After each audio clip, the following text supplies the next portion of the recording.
Hi, everybody. Welcome to New Year's resolutions. Today is January 3rd. For my January 1st video, I did losing weight as a resolution. January 2nd was how to create more engaging videos. For today's resolution, I want to do be bold. And you can see my background of someone writing with an ink pen, and it looks bold, right? So when we type and we want to highlight a title or a concept or something that you want to put emphasis on, we do bold letters. And how can you be bold? How can you be outstanding? First concept that comes to mind is wearing black. How many black outfits do you have? And how do they look on your body shape? Is it an outfit that favors your body shape, that benefits the way you look? Or is it just something that you wear because that's the only color you want to wear? Also, another aspect that I consider very important when dressing up are shoes. The shoes that you wear need to be nice. They need to look new. This one is animal print and it's not just a simple leather. Definitely they're gonna be outstanding. I don't want to show the brand because then I might get copyrighted for that. It is a good brand, these shoes. And these are designer shoes. Okay, and then also um, anything you can add to your um, persona, to your personality.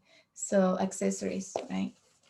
If you wear something like this, it will definitely be outstanding, right? It's gold, and this is not just a hat for New Year's, but if you walk in a room with a hat like that and it has the money sign on it, you're gonna be outstanding.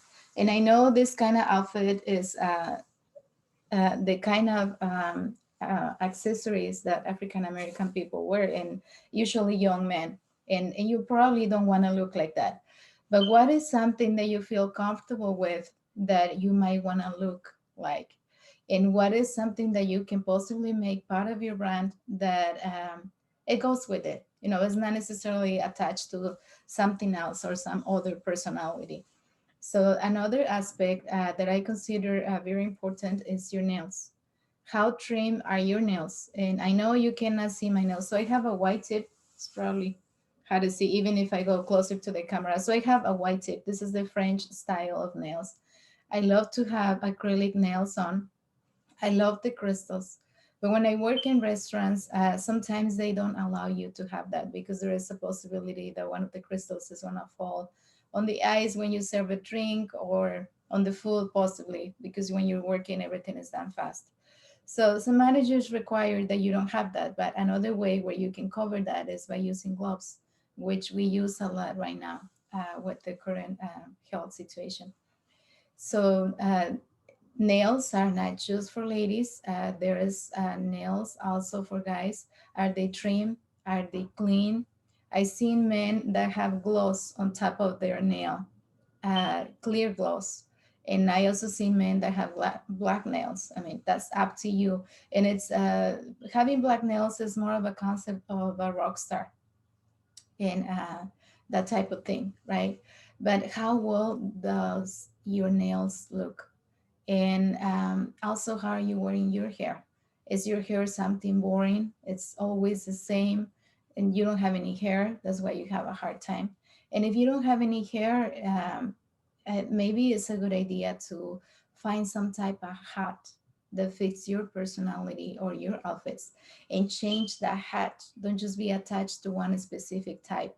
Go with the seasons, go with the trends, go and see what's on style. And I'm not recommending that you keep on buying the new trend, but there are trends that keep coming back. And there are styles that you can associate to your personality and they look good on you. And part of something looking good on you is you being comfortable with it. Let's say you're wearing a hat, like, uh, like my hat, and I decide to wear it backwards, right? And people tells me, oh, that's a nice hat, or you look good, or you look like a child, or you look younger, or oh, I will never wear something like that, right? Let's say I'm getting that comment when I go into a reunion or a place or a party. and I'm getting that kind of comment. Oh, how old are you? Because you look like a kid, or you look like you want to look like 20 years old. And I can easily say my age. I'm 45 right now, and I don't mind that people says that I want to look like a 20-year-old, or I might look younger. I'm not attached to any of that, but do I feel comfortable with that accessory on me? And does it matter that maybe one or two people gives me negative comments, and who are they? How important are they to me? And how important is it for me to um, give value to what other things of what I wear and how I feel about it? Is this a person that I respect and I care for, and that I find valuable their opinion, or is it someone that possibly doesn't like me and is taking the opportunity to say something negative to possibly make me feel uncomfortable or possibly make me feel inappropriate? How important is that person for me, and how well do I know them? How well do I know how they joke, how they express of themselves, and how they express from of other people? So how well do I know the person? How important is the person for me? And how smart emotionally I am, or um, how emotionally intelligent am I to perceive how they're feeling, and why will they possibly say that to me? And many times when we are upset, when we're hungry, we tend to be in a bad mood, we tend to be moody.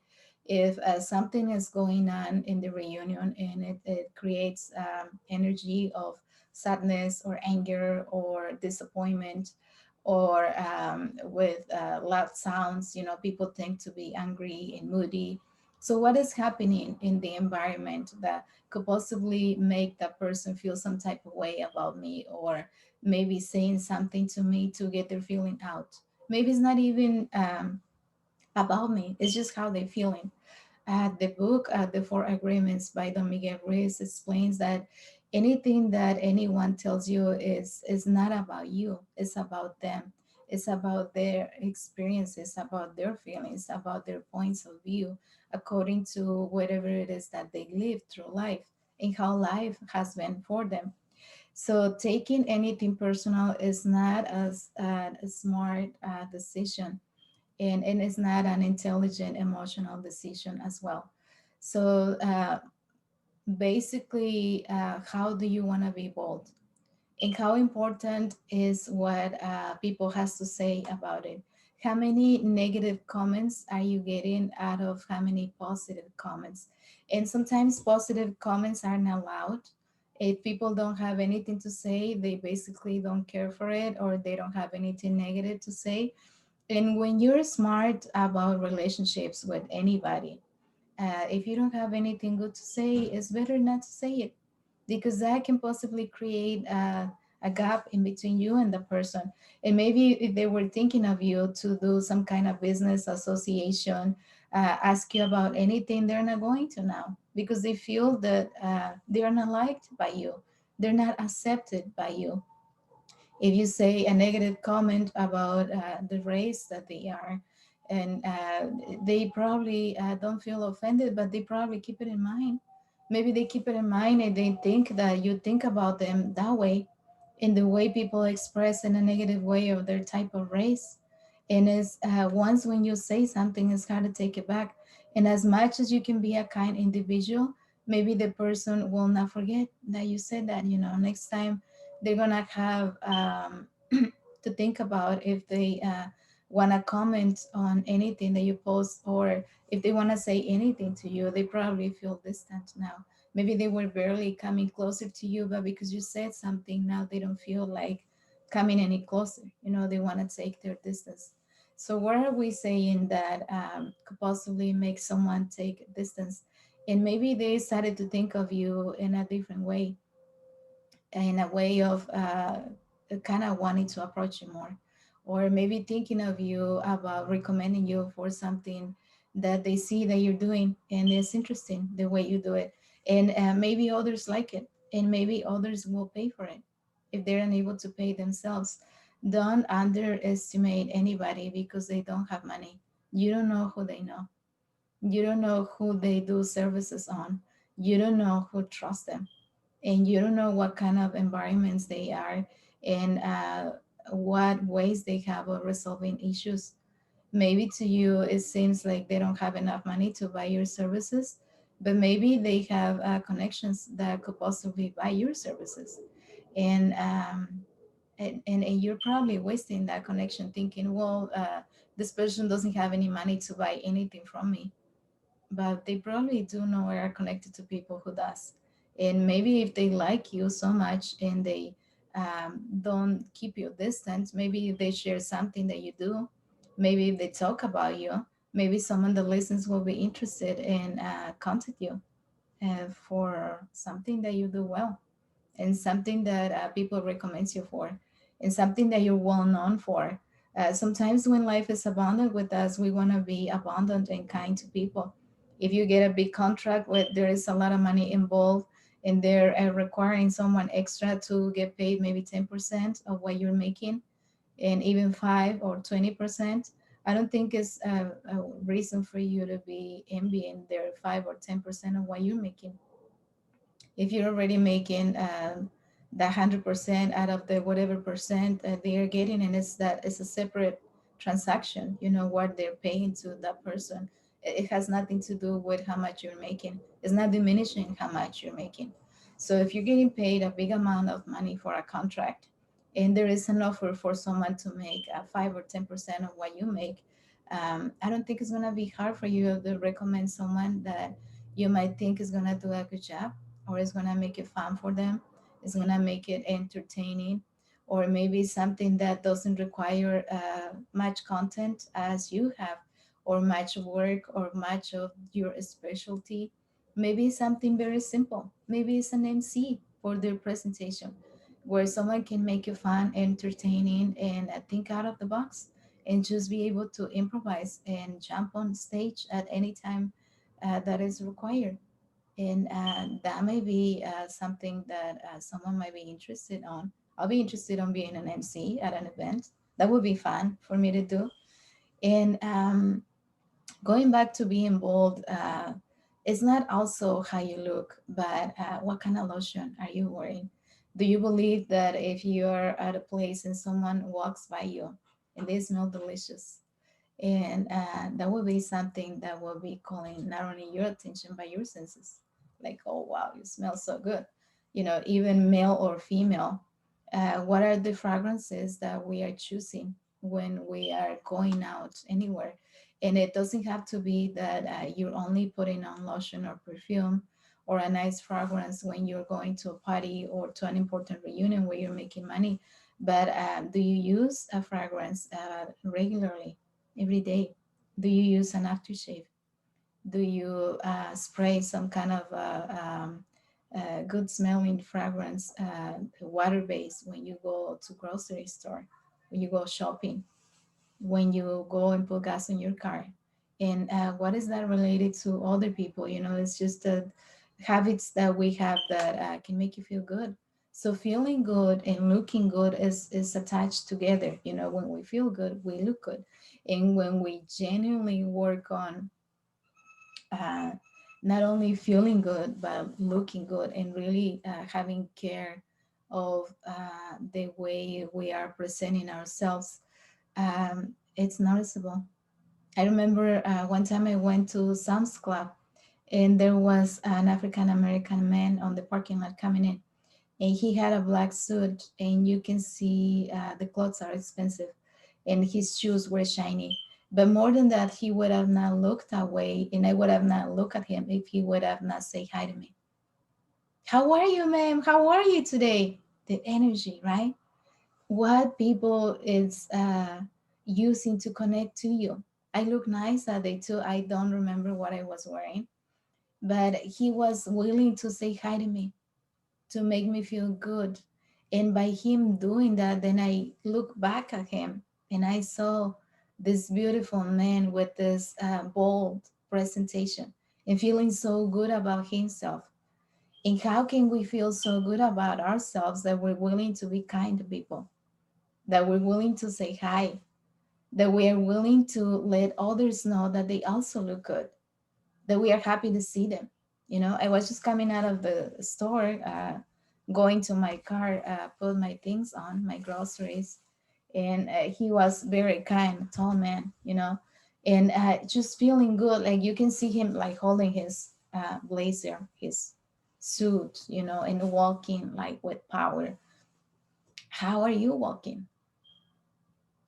How are you walking when you're going anywhere? And how are you behaving and talking to people? What are you saying? You can look good and have expensive clothes on and having the most amazing scent, but what are you saying? Are you being unpleasant? Are you being sour?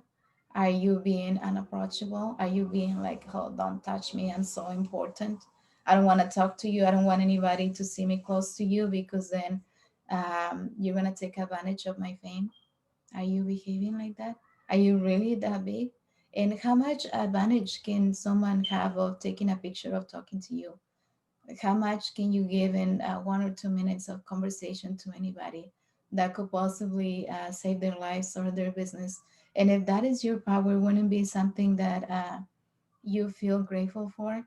And don't you think that having that ability will bring you more blessings? That God, the universe, and everything that cares for us will see the kind of lights that you are to the world and the kind of power that you have. And does that necessarily mean that you need to feel big about it? And how many people uh, have that power just as you in a different field? Maybe in music, maybe in movies, in acting, maybe in helping the poor, maybe in being obscure, maybe in not being on the spotlight and still doing so much for humanity. Who are they? And do they care to be bold? And maybe they are, but they don't care for it. Many times when you are bold,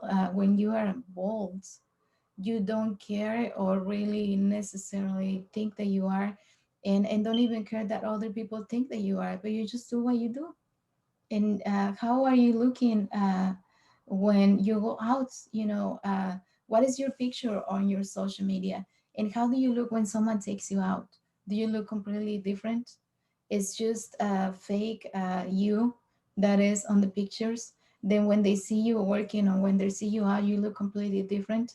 And for women is very noticeable with makeup. You know, if we wear makeup on pictures and then you see us on the street and we don't have any makeup, how are we looking, right? We can look completely different and wash out, just like I look with this light. And looking washed out is not as bad as having bad skin. Like if you see me without makeup and I have a bunch of pimples, or I have red skin, or I have black spots on my skin, or my skin doesn't look clean, or I look like I'm very tired and I didn't have enough sleep, you might be worried thinking that, you know, what can prevent my sleep. Or you might be thinking that I'm on weed, that my eyes are red, right? But there are many more aspects to not wearing makeup. And I don't think that women should be ashamed of not wearing makeup when you go out to buy groceries. And the reason why sometimes we don't wear makeup is that you need to let your skin rest. When we are very tired at night and we just fall asleep, we need to take that makeup out. But some days we don't. And that makes our skin more wrinkled because the pores absorb the makeup, and that can potentially make you look older. But when we're very tired, we don't think of any of that. So we go to bed with makeup. You wake up and the makeup doesn't look good anymore. So you have to wash it. And sometimes, if you're very tired, you're waiting until the middle of the day when you're showering. So what happens when we don't use makeup is that we want our skin to rest off the makeup, because it is a job to put makeup on and to make you look good. Makeup should be used to make you look healthy, um, not super where you look like you're wearing one of these mm, um, what am I trying to say? A vest that people in construction use, like either is like a light a yellow or an orange where people is like a fluorescent color where you look like that, people, And sometimes when we use makeup for pictures, it looks like that. It looks marked, like the blush that we were in here, and there is something white, like a shiny makeup that I use on my nose. And it's just that kind of makeup that we use for pictures that is very marked. Otherwise, you don't look like you have any makeup. And you can see with my lighting right now. See if I turn, like you can see where I have makeup. And if I turn this way, my eyebrow disappears. So what happens is that we mark our makeup to make it look like we have makeup on pictures, because otherwise your face looks flat. It has like no shapes. So this is the reason why we use the blush.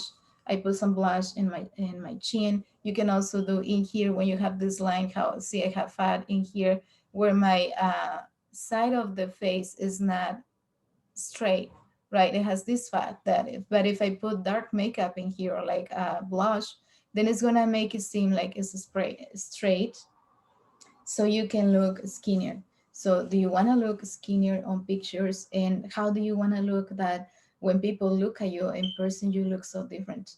Oh, something else I was just looking at me right now, your eyes. Something else that I recommend to people is wearing color contacts. Let me open it. My eyes big, so I'm wearing gray color contacts right now. And I know wearing color contacts is not an easy practice, because when you put it on, it's like your eyes get red and it hurts, and you need to learn to put them on and take them off. And something else that I'm wearing today is eyeliner on top right here. And sometimes when we don't know how to do the eyeliner, it's not gonna be straight. And like me, I have big eyelashes, so it was kind of hard to do it on top. But I'm not attached to doing it perfect. I'm not modeling right now. My concept of eyeliner is that if you wear it on top of your eyelid, and it needs to be liquid and preferably waterproof. So if you cry, you're not gonna have the black in here that you used to see in all movies. I don't recommend women to wear pencil under here because it gets smushed. It doesn't look good. It goes inside your eyes. So now you have black inside and you have black down here. So it doesn't look good. You wanna look with your eyes a little more open, wear brown up here on this outer corner, but just like the quarter of your eye. And that makes your eyes look bigger. Also, lashes. If you don't have lash extensions, there are many strip lashes. And you can also do mascara on them. What are you putting on your eyes? And makeup recommends that if you highlight an area of your face, then don't highlight the other area. And that is usually your eyes or lips. Let's say I have red lips already. So I don't need the powder on top. I don't need the eyeshadow to be marked. Like if I have light lips, like I have right now, I know you cannot see them, but it's a light pink. So if I have light pink lips, which I have right now, then I can do more makeup on my eyes, is which I did right now, put the black eyeliner. But I could have also done eyeshadow, do some eyeshadow up here and make a mark up here, maybe some dark brown, even black, even glitter, because my lips are not so outstanding. So what happens when you do a lot of makeup on your eyes and then you do a strong color on your lips, is that it looks too much. So you can use that for pictures, but it's gonna look too much. So the purpose of putting makeup on is that you look healthy and that you look nice, but not that you look like you are painted, not that you look like you are a picture. You still need to look some kind of natural. And I know when men want to kiss you, and if they like you, they don't care that you have lipstick on, they don't care that it's red, they don't care that they're gonna have it up here and in here and on their forehead and all over, because they'll find a way to clean it up, and they don't care that you have glitter on your eyes. And if they want to be intimate with you, they might end up with the glitter all over their face. And it seems like I'm only giving ladies recommendations, but guys, if you're dating and being intimate with someone, carry some baby wipes so you can wipe up your face. Baby wipes have a little bit of soap and alcohol, so that helps on taking away makeup. And when we have layers and layers of makeup like women do. Sometimes we wear like the concealer on this area of our gaps of our eyes, and then we do the base makeup, which is liquid, and then we do powder on top, and then we do blush, and then we do lipstick, and then we do eyeshadow, and then we do our eyebrows, which is more makeup. So I understand you're gonna have makeup in your face a lot, and typically women are shorter, so you might have it on your chin, you might have it on your shirt. I don't recommend you wear a white shirt if you go and see a woman. It's easier to do a black shirt because that, if you wipe it off with a cloth or with a baby wipe, like I say, you might get some of the white lint out of the baby cloth, but it's gonna come off. If you do white, good luck with that. Pink or light blue. So for you guys, how can you be bold? I don't know what color you like to wear. I don't know what color is your brand. How many outfits do you have of that color? And how are you behaving when you go out? How are you talking to people? Do you have an aggressive approach? Do you have a soft approach? Are you kind? Are you a gentleman? And how can you be a gentleman if you're not? Maybe take some classes. Go to someone who can train you to be a gentleman. Go to and someone that has like a practice of that, teaching people how to behave like a gentleman. And a good way of being a gentleman is being in love. And you don't have to be in love with a woman or a man, but you can be in love with humanity, and being able to treat people kindly and behaving like a gentleman when you are with other people.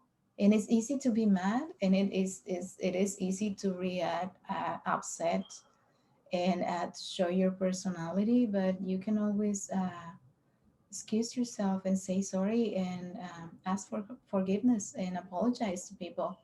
There's nothing wrong with making mistakes, and we all make them, but how soon can you correct a mistake? How soon can you pull yourself on the right path and really recognize that you did wrong? And how willing is people to forgive you? How willing are you to forgive them? How forgiving are you? And it's not the biggest mistakes that we do that people forget, is how forgiving are we with them? If I'm able to forgive a big mistake from you, you will be more willing to forgive a mistake that is not so big. You will be willing to forgive that I came late, or I didn't respond to your text, or I kept you wondering if I was coming. If I was kind to you, if I reacted in a kind way when you did that to me, or when you kept me wondering, or when you kept me waiting, or when I didn't know if you were even interested in replying to my message or my email, or if you send that picture I requested on time. So I know that you will be more willing to forgive me if I forgive you before, and or if I am such of a kind individual to you that you're just happy to see me even if I came late, right? So what kind of person am I to you, and what kind of emotions do I bring to you? Am I someone who you don't like and you don't care for me, and it doesn't matter what time I came to the reunion, I'm gonna get the same response from you because you don't like me since you met me, and I don't know what the reason could be. I'm not gonna take it personal. It's not my fault. Your feelings, or if I look like someone you know, or if I remind you of someone that you don't like, and for what reason you don't like them, right? And sometimes we see people that reminds us of people who we have struggles that mistreated us, and sometimes we don't get the memory out of the way, of someone did or said something about us, or said something in our face, where there is no doubt that they said it because you didn't hear it from someone else. You hear from them, you saw them from them, you saw the reaction, you saw the behavior. So how are you behaving with other people? What are they sensing out of you? And if they're not coming close to you and they're not commenting on your post and things that you're saying, or maybe they want to say something to you but they don't feel like they should say it because you haven't given that confidence for them to come to you. They don't feel comfortable. You haven't given that to them.